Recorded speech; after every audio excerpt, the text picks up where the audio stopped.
Hey guys, I wanted to go over Revelation 13, just talk a little bit about this. It's incredible. When I learning about all this stuff is just, I mean, there's nothing like it. I mean, the Bible, there's nothing like the Bible. Nothing has ever existed on this earth like it,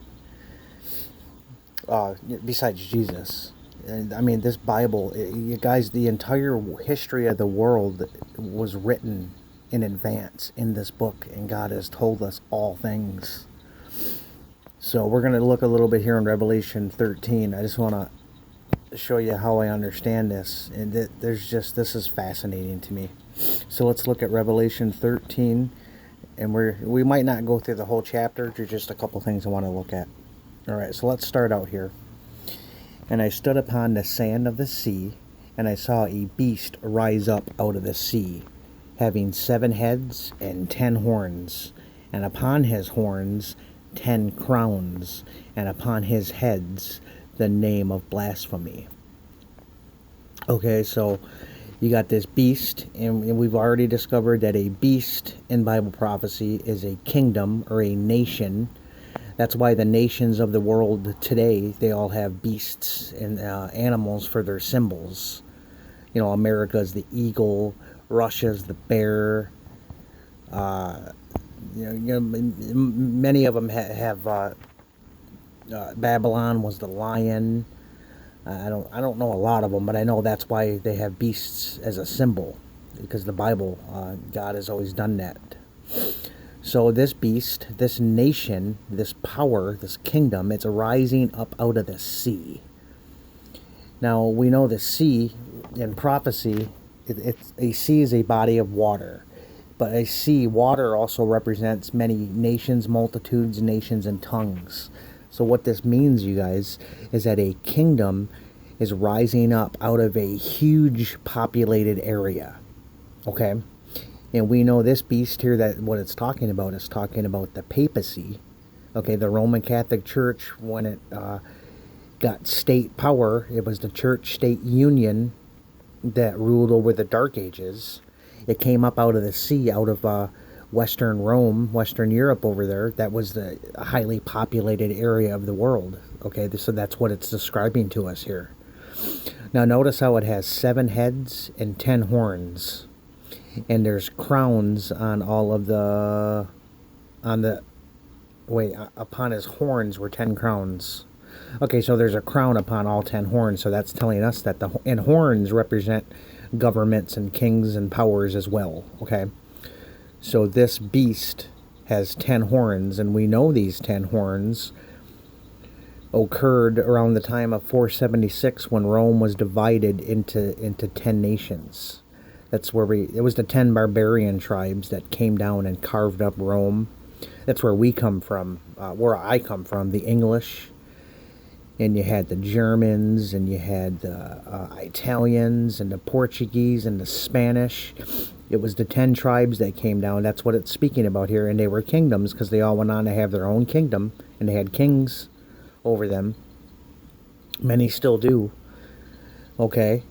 And the 7 heads that it's speaking about here, you know what that is? This is fascinating to me. It's the 7 world kingdoms that Satan has been behind since the time of Babylon up until the end of the world.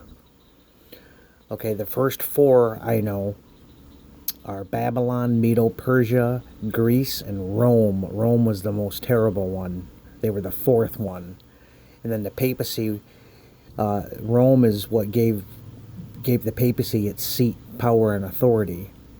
Okay, it started with Constantine, and then the 10 horns put it into power in 476, but 538 is officially when they started ruling the Dark Ages, because they went for 1260 years, so that would have went from 538 to 1798. But what's fascinating about this is the 7 heads are the 7 world kingdoms, like I just said, and the 10 horns were the 10 divisions of Rome in 476 AD. Okay? That is incredible right there. And then let's read on. And the beast which I saw, now keep in mind this is the papacy, okay? It was the 5th kingdom, or the 5th head, if you will. The United States was the sixth head. It's specifically the Protestantism in the United States. That was the sixth kingdom. And then I know the eighth kingdom is the papacy, because when it gets its deadly wound is healed, it's put back into power. But there's one more after the U.S. And I'm thinking it's the United Nations. It has something to do with the 10 horns, but I have not figured that one out yet. But let's look. The beast which I saw was like unto a leopard, his feet were like a bear, and his mouth was the mouth of a lion. And the dragon gave him his power, his seat, and great authority. Now the dragon here, that means Rome. Whenever you see the dragon, many times here it's speaking about Rome. It's Satan was working through the civil power, civil government of Rome. Okay? It's like, for instance, let me show you guys Revelation 12. If we look here, right here it says, and there appeared a wonder in heaven, and behold, a great red dragon having 7 heads and 10 horns. Okay, that's the papacy. Okay. Now notice this. He had 7 heads and 10 horns. And now in this one, he's got 7 crowns on his head. So the heads are all kingdoms as well. That's how we know that the heads and the horns are all kingdoms. Okay. Now, what did he try to do? Okay, with his tail, he drew a third part of the stars. By telling lies and false prophets and false prophecies and telling tales, he deceived 1/3 of the fallen angels. Okay. And look at the dragon in verse 4. The dragon stood before the woman, which was ready to be delivered, for to devour her child as soon as it was born. It was going to kill this child. Now, Jesus was born, the Roman Empire, which is the dragon, that he was born while they were ruling. And who tried to kill Jesus when he was born? It was Rome. Satan working through the civil power of Rome. It was Herod. He went and killed all the babies under 2 years old in the area. Okay, and we'll see that. It's right here in Matthew 2:13. If you go here and you'll see, notice how it says the angel came in a dream and he says, for Herod will seek the young child to destroy him. So the dragon here was Herod. It was Satan working through Herod trying to kill Jesus, which he was a Roman king. So fascinating, you guys. Alright, so let's go back to 13. And that's verse 2. And it says, the dragon gave him his power, seat, and authority. So Rome gave this 5th power its power, seat, and authority. You guys, when Constantine, he in 330 AD, he moved the empire, the capital, over to the east, to Constantinople, or Istanbul, leaving he divided the kingdom now there was a western and an eastern part, and the Archbishop of Rome ended up taking the seat and had the power of Western Rome. This is how he was given it by Rome, is what. And then look what happened to 10 horns. Once Rome was divided in 476, they divided it up between the 10 of them, and then they put the papacy in charge. In 508, King Clovis was baptized into the Roman Catholic Church. And then by 538, the papacy had full rule with no opposition. Because there were 3 kingdoms out of those 10 horns I believe they wanted it. They didn't want to go along with the papacy. It was, who was it? It was the Heruli, the Ostrogoths, and the Vandals. I think that's who it was. But in the book of Daniel, it tells us that he genocided 3 of those 10 horns. He plucked it up by the roots and killed all the people. And then it's because he had no opposition at that point. Everybody was on board. And then he ruled during the Dark Ages. I don't know if I made a note of that verse or not. No, I must not have.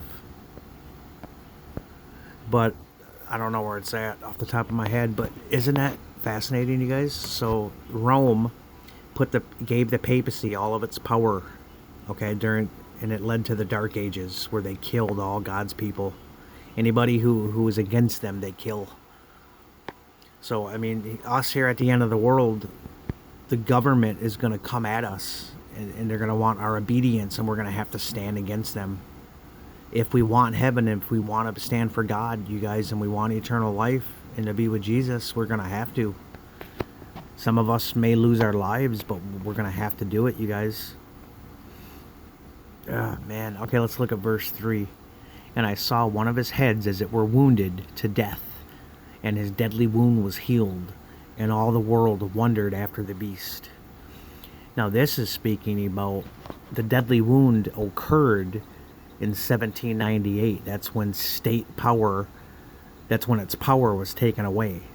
France, Napoleon and his general Berthier went into Rome during the French Revolution and took the papacy prisoner, and I think the Pope ended up dying in captivity.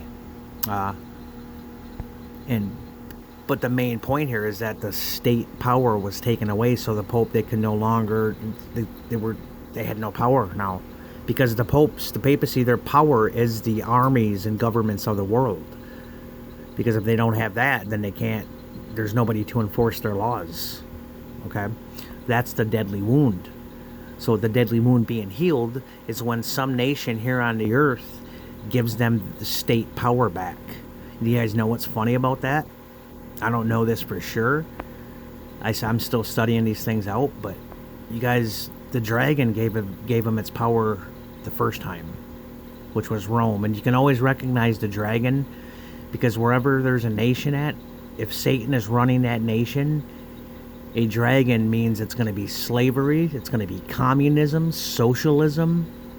You're going to have all those characteristics, because those are all Satan's characteristics. That's what he does to people. He makes them slaves, and he forces them to do things. Okay, he's disgusting. God doesn't do that. God, it's all about freedom and free will. Okay? Now, you guys, who carries the symbol of a dragon in our day? There's one nation that I know of. China.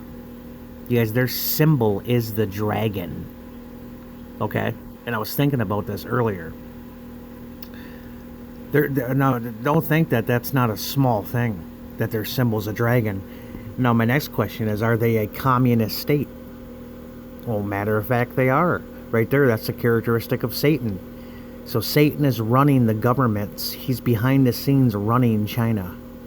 Isn't that terrible? And now, and I think China was, I don't know if they were the first people to start wearing those muzzles on their face, because they don't want their people speaking up. If you stand against them or start preaching the Bible, they're going to kill you or put you in prison or whatever, because they don't want that, because Satan doesn't want that. He wants muzzles on everybody's face so they can't speak words out of their mouth. And he wants full obedience by force. So you guys, China's the dragon.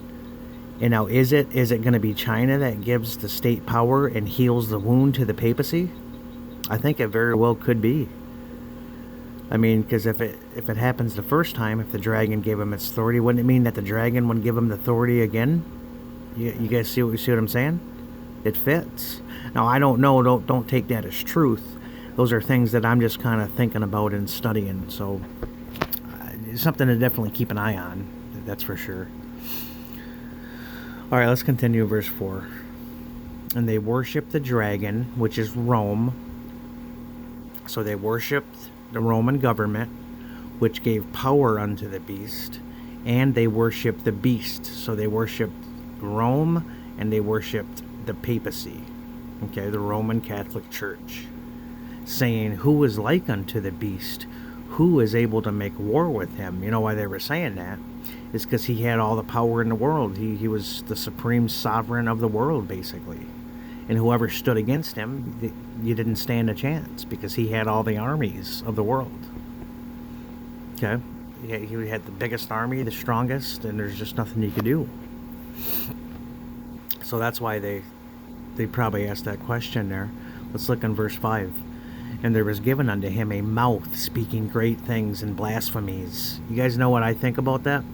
And I'm pretty sure, I gotta see if I can prove this from the Bible, but whenever a nation or a beast is given a mouth, It means that it's given the ability to make laws.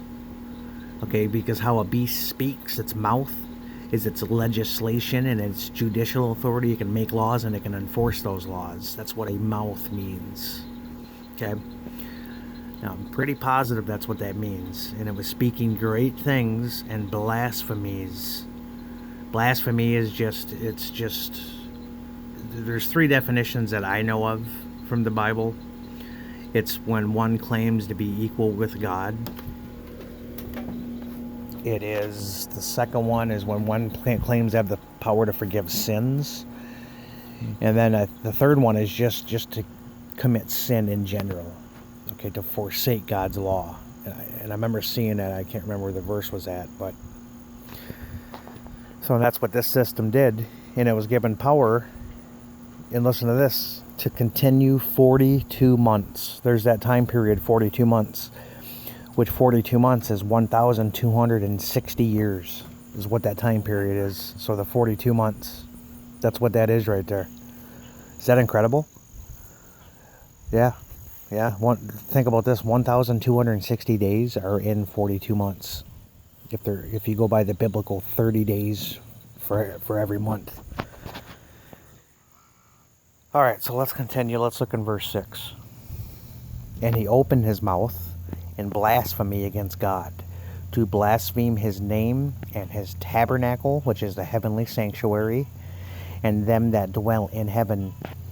Who's dwelling in the sanctuary in heaven? The Father, the Son, the angels, and men. So that's fascinating to me. And he opened his mouth, meaning he was speaking laws, religious laws against God and against the Bible.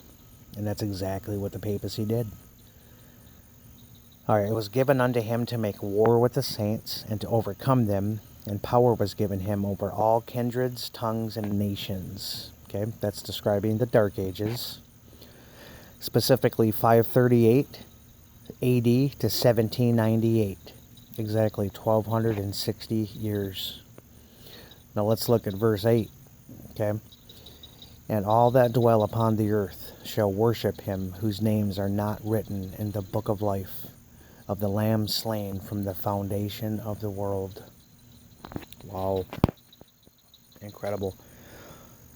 All that dwell upon the earth shall worship him. A lot of times worship, it's connected with the day in which you worship. I'm telling you, I see that a lot. You know, because the whole mark of the beast and the seal of God, it's about which day you worship. Saturday is God's day. Saturday is the day the Bible says to worship God. And Sunday is the day that the papacy changed, and it's the day they say that they accept worship to God. So it's one or the other. All right, let's look at verse 9. If any man have an ear, let him hear. He that leadeth into captivity shall go into captivity. He that killeth with the sword must be killed with the sword. Here is the patience and the faith of the saints. And it's kind of funny how the papacy, they were leading people into captivity and torturing them and killing them and committing all those crimes against God's people. Well, what did France do in 1798? They took the Pope and they led him into captivity, and he died in captivity, I believe. It's because he led people into captivity, so him himself was led into captivity. And if you kill with the sword, you must be killed with the sword. They were killing with the sword of the state, the strong sword of the state, okay? The civil authority. And how were they killed? And how was the nation given its wound? By France. The nation of France took the power away. So, now let's get to the good stuff here. Verse 11. And I beheld another beast. Okay, so this is another kingdom, you guys. And now remember, too, that the papacy got its deadly wound in 1798. Remember that year, because this next beast is going to be rising to power around that time. Okay, there's only one nation that fits, and it's fascinating when I learned about it. And I beheld another beast coming up out of the earth, and he had two horns like a lamb, and he spake as a dragon. So there's some differences here. Remember, the papacy had 7 heads and 10 horns. This beast only has 2 horns, okay, and he has a mouth that speaks like a dragon. This is key, you guys. Now notice how the first beast came up out of the sea. This beast comes up out of the earth. Complete opposite. The sea is many people. It arose out of a highly populated area.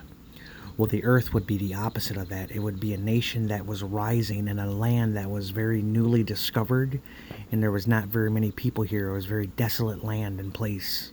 A perfect place to rise up into a great nation. You guys, there's only one nation that fits that. What power was rising to power, okay, around 1798,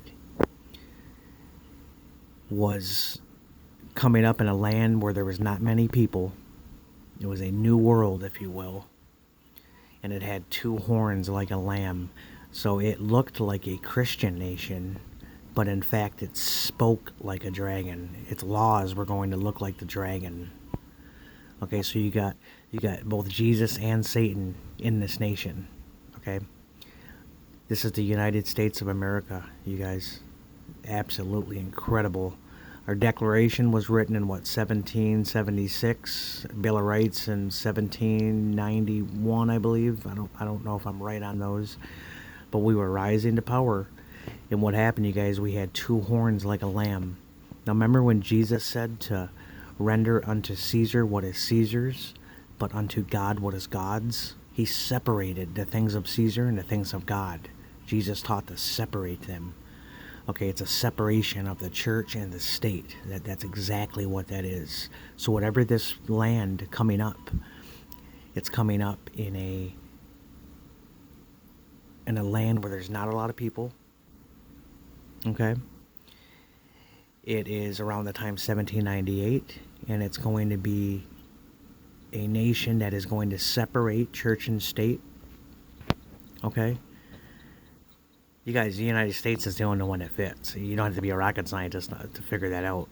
That's incredible. Now notice how it's got these 2 horns. America is one nation, but it's more like it's one kingdom with 2 nations, because it's got the kingdom of the state and the kingdom of the church, and they've always been separate here in our country. The reason why we did this is because we didn't want the persecution that came out of the Dark Ages. Everybody was sick of it. They didn't want it no more. So they said, we are going to separate church and state, and we're never going to deal with that again. Well, they're starting to do it right now, and it's going to continue, and it's going to end with them completely forming church and state again, and they're going to persecute God's people. That's what God tells us what's going to happen. But those 2 horns, that's what those 2 horns are. It's a republicanism, and it's Protestantism.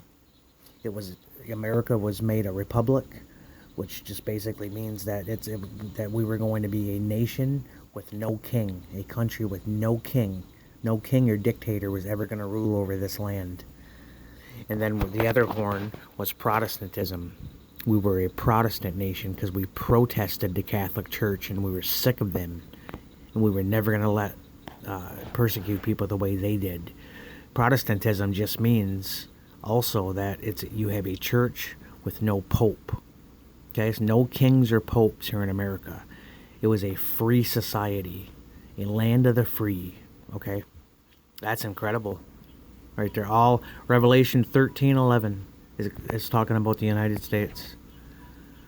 And if you didn't study it, you'd never know. But now that you look at these things, it's just so obvious.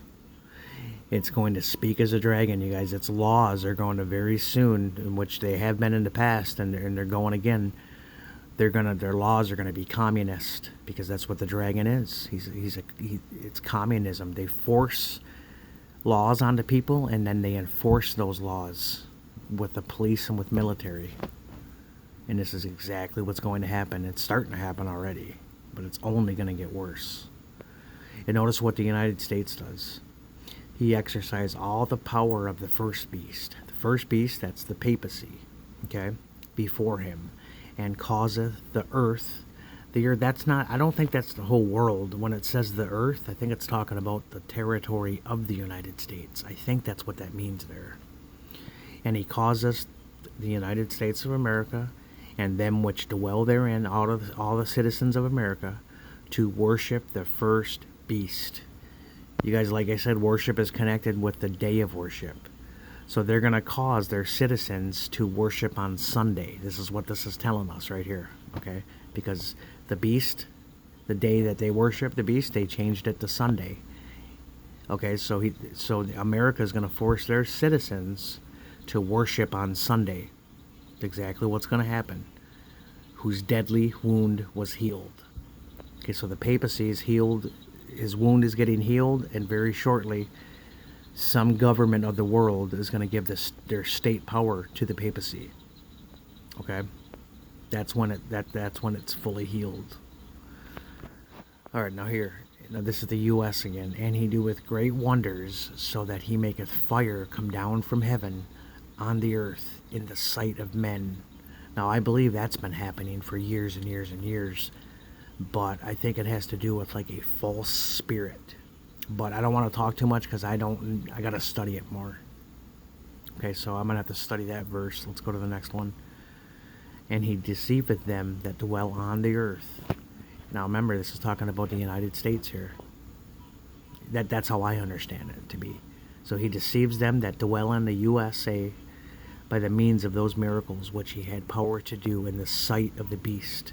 Now notice how both the beasts are their careers, they're living together. They're both alive on the earth at the same time. Okay, because the papacy is watching everything that America's doing. Okay, saying to them that dwell on the earth. I think this is talking about the United States right here. Okay, so saying to them that dwell in the USA that they should make an image to the beast, which had the wound by a sword and did live.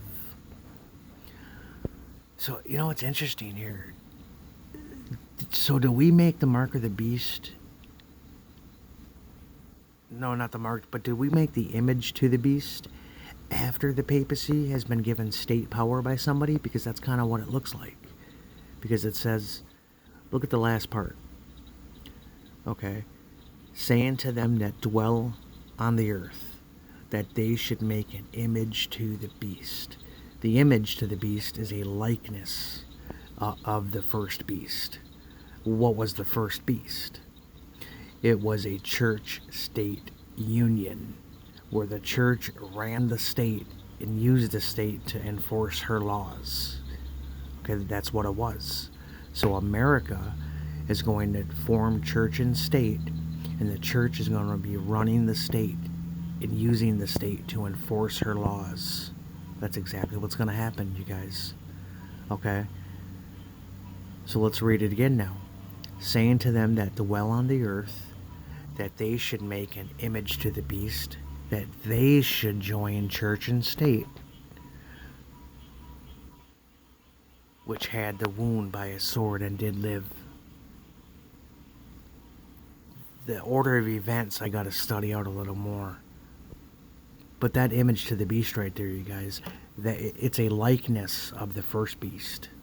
So our country, our government, it's going to look just like the government of the papacy. Okay, that's the image to the beast. Okay? It's a likeness of the first beast, the church-state union. All right, next verse. And he had power to give life unto the image of the beast. Now check this out. He had power to give life unto the image of the beast. That the image of the beast should both speak and cause, that as many as would not worship the image of the beast should be killed. Okay, now let's read that down part by part again. He had power to give life unto the image of the beast. That makes me think of like speaking it into existence. I don't know why I think that, but okay, so they had power to give image to life unto the image of the beast. That's the church-state union. That the image, the church-state union of the beast, should both speak and cause. Remember, speak? Speak means that it has a mouth, so it's making laws, religious laws through the state. Now, and then it's going to cause. Cause means to enforce. So right there, it's telling us that it's going to both speak, it's going to make religious laws through the state, and it's going to enforce them. Speak and cause. That's what that means. That's fascinating. That as many as would not worship, the worship, remember, when you see worship, think the day of worship. Okay? So as many as would not worship on Sunday would be killed. So if you go against this Sunday worship, a death decree is going to come out of this, guys. Anybody who stands against this. Wow. I can't believe that's incredible. Anyone that shall not worship on Sunday the image of the beast should be killed. Yeah, because the church-state union is going to make that law.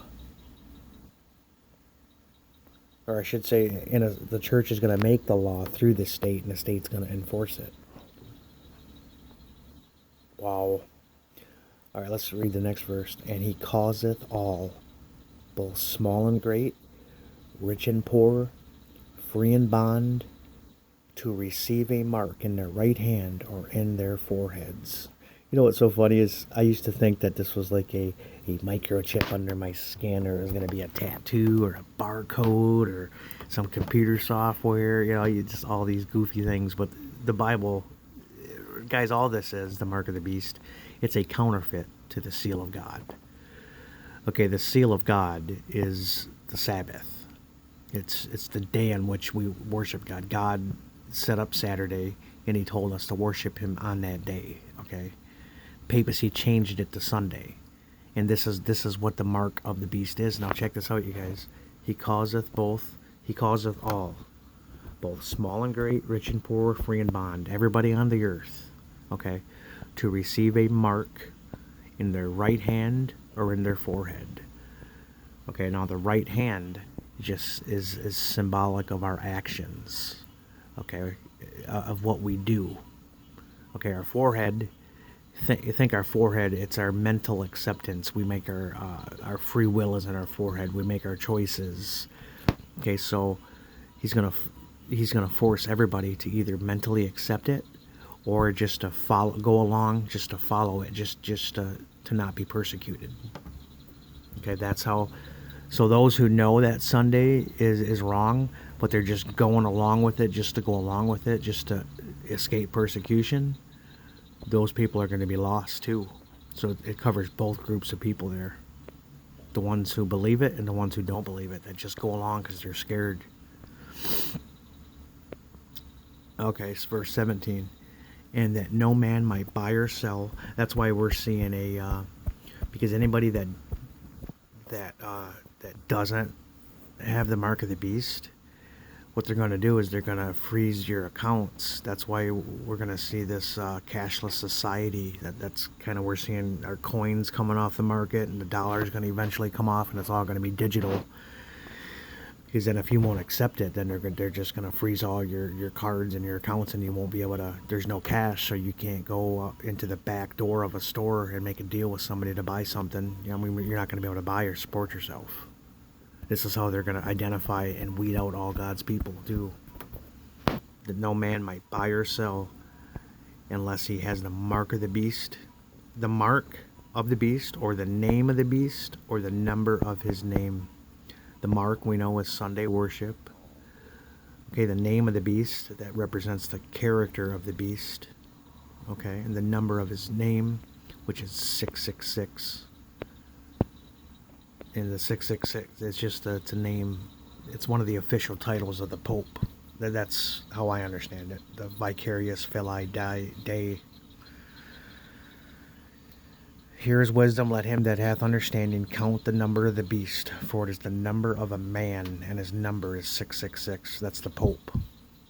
His official title is vicarious filii Dei. And in Roman numerals and Roman numerology, it equals 666 in Latin. So that's how I understand that to be. But isn't that incredible? So right here in Revelation 13, you have the Papacy, and then you have the United States of America. Those are the two beasts that it's speaking about. So, awesome. I wanted to talk about that. So, that's it for now. I'm going to put some more videos up because I want to study these things out more. But I just wanted to bring that to your attention. All right. Thank you, guys.